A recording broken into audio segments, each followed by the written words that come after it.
So, when you think of the Great Wall of China, what pops into your head? Probably a single massive stone dragon snaking its way over endless mountains, right? Well, let me tell you, that popular image, it's just one piece of a way bigger and frankly a much more interesting story. The Great Wall wasn't built in one go. It was a project that spanned 2,000 years, a constantly evolving guardian of an empire. Okay, first things first, let's just get this out of the way right now. The Great Wall is not one long, continuous wall, and that is probably the single biggest misconception out there. What we're actually talking about is this huge, sprawling system of defenses that was built, then rebuilt, and tweaked over centuries and centuries. The thing you've got to remember is this. It's a system, a really complex one. It's a combination of man-made walls, yes, but also strategically placed watchtowers, forts to house troops, and even using what nature already provided, like steep mountains and huge rivers. So don't think of it like a simple fence. It's way more like a massive, interconnected security network. Which, of course, brings us to the really big question, why? Why would anyone undertake such an unbelievably huge, multi-generational project? What was going on that was so serious it demanded this? Well, the number one reason, for sure, was defense, specifically against nomadic groups coming from the north. But it was so much more than just a barrier. It was also a brilliant tool for control. By forcing merchants through specific gates, emperors could control and tax trade, like the famous Silk Road. And those watchtowers? Get this, they were like an ancient telegraph system. A signal fire lit at one tower could be seen by the next and the next, sending a message hundreds of miles in just a few hours. Pretty genius, right? All right, let's try to wrap our heads around the timeline, because honestly, it is just staggering. This wasn't the dream of one emperor who saw it through. No way. This was a national priority that just kept going across dozens of dynasties for 2 entire millennia. Just look at this. The first bits of walls start going up in the 7th century BCE. To put that in perspective, that's around the same time as ancient Greece and the founding of Rome. And the last major building efforts don't wrap up until the 1600s. That is an almost unimaginable amount of time for a single construction project. It really tells you something about how persistent the threat was and how ambitious the Chinese dynasties were. And what's really cool is seeing how the building technology changed over time. In the early days, they were absolute masters of using what was around them.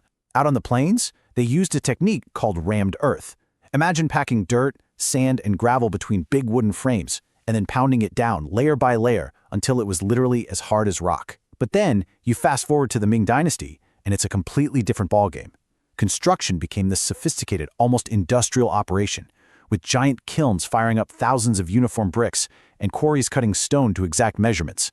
And you know, it's really this Ming Dynasty version that gives us that postcard image of the Great Wall we all have in our heads. They basically took all the lessons learned over the past 1,500 years and built the absolute best, most advanced, and strongest sections of the wall ever.